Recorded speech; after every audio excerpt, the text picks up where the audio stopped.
আপনারা দেখতে আসসালামু আলাইকুম। অবশ্যই ভিডিওটা সবাই শেষ পর্যন্ত দেখবেন। ধরনের নামকা ওয়াস্তের মিটিং করার মধ্য দিয়ে এখন নতুন করে ষড়যন্ত্র করছে কিভাবে প্রেসিডেন্টের অধীনে নতুন করে একটা অন্তর্বর্তীকালীন সরকার করা যায়। আপনারা জানেন এই প্রেসিডেন্ট হচ্ছে হাসিনার আর একটা গোলাম কুকুর।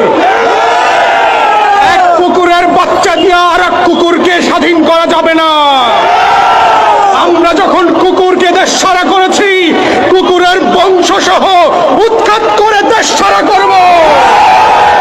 শাহাবুদ্দিন চুপ্পুর মতো কুত্তা দিয়ে যদি দেশ শাসন করার দুরভিসন্ধি করা হয়, সেনা প্রধানকে বলছি আমরা লক্ষ লক্ষ আবু সাইদ বুক পেতে দিয়ে ক্যান্টনমেন্ট উড়িয়ে দেব। বাংলাদেশ নিয়ে কোনো ষড়যন্ত্র করবেন না। ষড়যন্ত্রের যে লাশ পড়েছে, গত 2 মাসে বাংলাদেশের হাজার হাজার শহীদরা আবু সাইদের মুগ্ধরা জীবন দিয়েছে।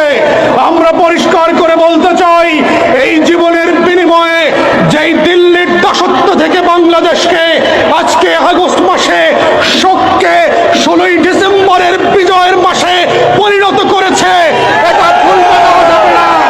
আমাদের জাতীয় ডিসেম্বর মাস হচ্ছে এখন আগস্ট মাস। নতুন করে আগস্ট মাসে এখন থেকে আর কেউ শোক কালো